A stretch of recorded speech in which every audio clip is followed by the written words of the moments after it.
पुरानी पेंशन की बहाली के मुद्दे पर आंदोलित सरकारी कर्मचारियों ने प्रधानमंत्री नरेंद्र मोदी को झुकाने के लिए एक बार फिर से अपनी नई रणनीति के साथ मैदान में उतरने का ऐलान कर दिया है। आपको बता दें कि 25 नवंबर को राष्ट्रीय राजधानी दिल्ली में लाखों लाख की तादाद में सरकारी कर्मचारी उमड़ने वाले हैं और एक बार फिर से पुरानी पेंशन की बहाली के मुद्दे को पूरी मजबूती के साथ आगे बढ़ाने की कोशिश करेंगे। सनद रहे पुरानी पेंशन की बहाली के मुद्दे पर आंदोलित सरकारी कर्मचारियों के इस आंदोलन के बाद सीधे तौर पर दिसंबर में संसद का शीतकालीन सत्र शुरू होने वाला है और उसके बाद जाहिर सी बात है कि पुरानी पेंशन की बहाली के मुद्दे पर एक बार फिर से विपक्षी दलों के सांसद गरजेंगे संसद के अंदर। तो जाहिर सी बात है कि पुरानी पेंशन की बहाली के मुद्दे पर आंदोलित सरकारी कर्मचारी किसी भी हाल में प्रधानमंत्री नरेंद्र मोदी को झुकाने के लिए अपनी रणनीति को कमजोर नहीं होने देना चाहते हैं और इसके लिए व्यापक तौर पर 25 नवंबर को राष्ट्रीय राजधानी दिल्ली में अपनी भारी मौजूदगी दर्ज करा करके सीधे तौर पर केंद्र की मोदी सरकार को चुनौती देंगे। यानी कुल मिलाकर के ये कि वोट की चोट के जरिए भले ही सरकारी कर्मचारियों को सफलता न मिल रही हो,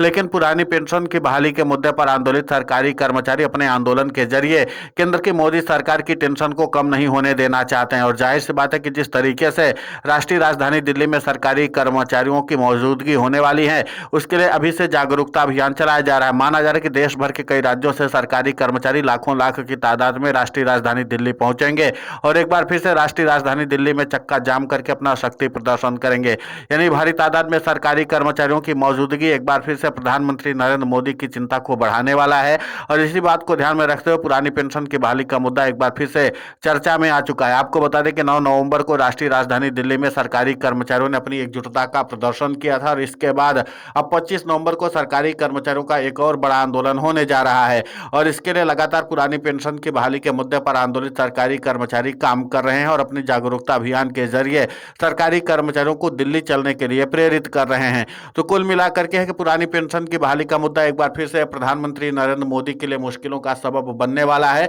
इसी के साथ पुरानी पेंशन की बहाली के मुद्दे पर आंदोलित सरकारी कर्मचारी लगातार यूनिफाइड पेंशन स्कीम का बहिष्कार भी कर रहे हैं और इसी के नाते से केंद्र की मोदी सरकार की टेंशन बढ़ी हुई है। अब देखना महत्वपूर्ण होगा कि जिस तरीके से पुरानी पेंशन की बहाली के मुद्दे पर आंदोलित सरकारी कर्मचारियों ने अपना बिगुल फूका है, उन सबके बीच में प्रधानमंत्री नरेंद्र मोदी इस पर क्या फैसला लेते हैं। लेकिन इतना तो तय है कि भले ही पुरानी पेंशन की बहाली के मुद्दे पर आंदोलित सरकारी कर्मचारियों की मुहिम वोट की चोट के जरिए सत्ता परिवर्तन करने वाली जो रही है, वो अब फिलहाल दम तोड़ती हुई नजर आ रही, क्योंकि लगातार सरकारी कर्मचारियों की तरफ से प्रयास किए गए, बावजूद इसके सरकारी कर्मचारियों को सफलता नहीं मिली। आपको बता दें कि बिहार के विधानसभा चुनाव में सरकारी कर्मचारियों ने वोट की चोट के जरिए सत्ता परिवर्तन करने का संकल्प दिखाया था। सरकारी कर्मचारियों के प्रयास भी कुछ हद तक सफल साबित हुए, क्योंकि यहाँ पर वोट प्रतिशत तो तेजी से बढ़ा, लेकिन इसके बाद जो निर्णायक वोटर होने चाहिए थे वो वोट नहीं मिल पाए, जिसके नाते से महागठबंधन की सरकार नहीं बन पाई। बावजूद इसके पुरानी पेंशन की बहाली के मुद्दे पर आंदोलित सरकारी कर्मचारियों ने कहा कि जब तक हमारी पुरानी पेंशन की बहाली नहीं हो जाती है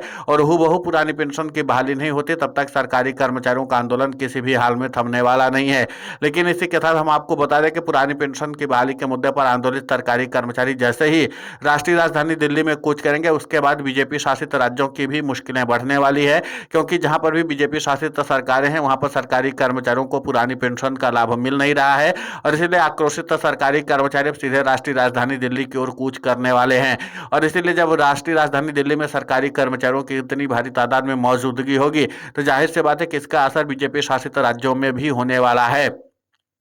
इसी बात को ध्यान में रखते हुए पुरानी पेंशन की बहाली के मुद्दे पर आंदोलित सरकारी कर्मचारियों ने एक बार फिर से केंद्र की मोदी सरकार को चुनौती देने का मन बना लिया है। अब देखना महत्वपूर्ण होगा कि जिस तरीके से सरकारी कर्मचारी देश भर के कई राज्यों से आने वाले हैं और इसी के बाद सीधे तौर पर पुरानी पेंशन की बहाली के मुद्दे पर हुंकार भरेंगे, यानी कि 25 नवंबर को भारी तादाद में सरकारी कर्मचारी आ रहे हैं। एनएमओपीएस के राष्ट्रीय अध्यक्ष और अटेवा के प्रदेशाध्यक्ष विजय कुमार बंधु ने भी सरकारी कर्मचारियों से अपील की है कि इस बार सारे काम को छोड़ करके अपनी एकजुटता दिखाने के लिए और अपना संख्या बल दिखाने के लिए कि ये सरकारी कर्मचारियों की संख्या कितनी है और पुरानी पेंशन की बहाली उनके लिए कितनी ज्यादा महत्वपूर्ण है, इन सब चीजों को दिखाने के लिए आप सब लोगों को सारे काम छोड़ करके 25 नवंबर को राष्ट्रीय राजधानी दिल्ली पहुंचना है, ताकि सरकारी कर्मचारी इस बार पुरानी पेंशन की बहाली के मुद्दे पर केंद्र की मोदी सरकार के ऊपर दबाव बना सके। हालांकि आपको बता दें कि पुरानी पेंशन की बहाली के मुद्दे पर केंद्र की मोदी सरकार ने बहुत पहले ही सरकारी कर्मचारियों को साफ कर दिया है कि अब पुरानी पेंशन की बहाली नहीं हो सकती। पुरानी पेंशन की बात अब भूतकाल की हो चुकी है। वर्तमान वर्तमान में पुरानी पेंशन की बहाली संभव नहीं है। लेकिन ये माना जा रहा है कि पुरानी पेंशन की बहाली के मुद्दे पर आंदोलित सरकारी कर्मचारी जैसे ही अपना शक्ति प्रदर्शन राष्ट्रीय राजधानी दिल्ली में करेंगे, उसके बाद शीतकालीन सत्र में पुरानी पेंशन की बहाली के मुद्दे को एक बार फिर से विपक्षी दलों के जो सांसद है उठाने के लिए मजबूर हो जाएंगे। तो कुल मिलाकर के यह है कि एक बार फिर से लोकसभा में पुरानी पेंशन की बहाली का मुद्दा गूंजने वाला है और सरकारी कर्मचारियों का आंदोलन भी थमने वाला नहीं है। सरकारी कर्मचारी आर या पार की लड़ाई के मोड में दिखाई दे रहे हैं और इसी के साथ सरकारी कर्मचारियों ने अब यूनिफाइड पेंशन स्कीम को पूर्ण रूप से बहिष्कार करने का ऐलान कर दिया है। सरकारी कर्मचारियों ने कहा कि यूनिफाइड पेंशन स्कीम पूरी तरीके से कूड़ा स्कीम है और इसके नाते से सरकारी कर्मचारियों का भविष्य सुरक्षित नहीं हो सकता है। इसलिए हम लोग यूनिफाइड पेंशन स्कीम को पूरी तरीके से खारिज करते हैं और इसके बाद सरकारी कर्मचारियों ने अब लगातार जो केंद्र की मोदी सरकार की तरफ से तारीखें बढ़ाई जा रही थी उसको भी अब विराम लगाने की अपील कर दी है। उन्होंने कहा कि मोदी सरकार लगातार सरकारी कर्मचारियों के लिए यूनिफाइड पेंशन स्कीम को जो स्वीकार करने की तारीखें हैं उसको बढ़ा रहे और इस बात का उम्मीद लगाए बैठे हुई है कि सरकारी कर्मचारी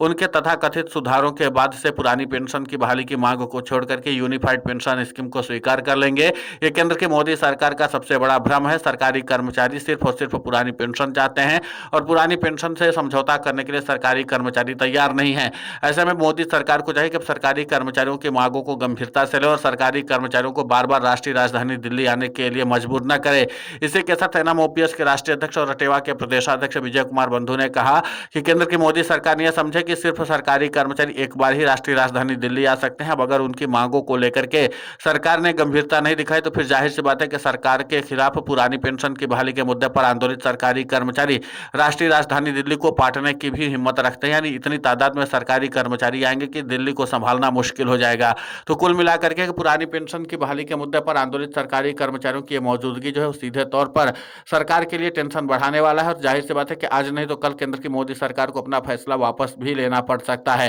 क्योंकि अब पुरानी पेंशन की बहाली के मुद्दे पर आंदोलित सरकारी कर्मचारी आर या पार की लड़ाई लड़ने के लिए तैयार हैं। एनएमओपीएस के राष्ट्रीय अध्यक्ष और रटेवा के प्रदेशाध्यक्ष विजय कुमार बंधु देश भर के तमाम राज्यों में दौरा कर रहे हैं और लगातार पुरानी पेंशन की बहाली के मुद्दे पर आंदोलित सरकारी कर्मचारियों और प्रतिनिधियों से अपील कर रहे हैं कि भारी तादाद में राष्ट्रीय राजधानी दिल्ली में पहुंचिए आप 25 नवंबर को और इसके बाद सभी लोग पूरी ताकत के साथ पुरानी पेंशन की बहाली के मुद्दे पर केंद्र की मोदी सरकार के ऊपर दबाव बनाएं ताकि सीधे तौर पर केंद्र की मोदी सरकार पुरानी पेंशन की बहाली करने के लिए मजबूर हो। तो कुल मिलाकर के कि सरकारी कर्मचारी दोनों तरीके से केंद्र की मोदी सरकार के ऊपर दबाव बनाने की कोशिश में जुटे हुए थे, हालांकि एक में सफलता नहीं मिली है। जहां वोट की चोट के जरिए सरकारी कर्मचारी सत्ता परिवर्तन होने के संकल्प को दोहरा रहे थे, तो दूसरी तरफ अब वहां पर सरकारी कर्मचारियों को झटका लग चुका है, क्योंकि बिहार में सरकारी कर्मचारियों की ये अभियान जो थे उस पर विराम लग गया है। लेकिन पुरानी पेंशन की बहाली के मुद्दे पर आंदोलित सरकारी कर्मचारी किसी भी हाल में अपने आंदोलन से समझौता नहीं करेंगे। फिलहाल इस पूरे घटनाक्रम को लेकर के आपकी प्रतिक्रिया बहुत महत्वपूर्ण होती है, आप हमें कमेंट करके जरूर बताएं। साथ ही पुरानी पेंशन की बहाली के मुद्दे पर हम लगातार आंदोलित होकर के खबरें चला रहे हैं। आप हमारे समर्थन के लिए चैनल को सब्सक्राइब करें, खबर को ज्यादा से ज्यादा शेयर करें ताकि पुरानी पेंशन की बहाली का मुद्दा और बुलंद हो।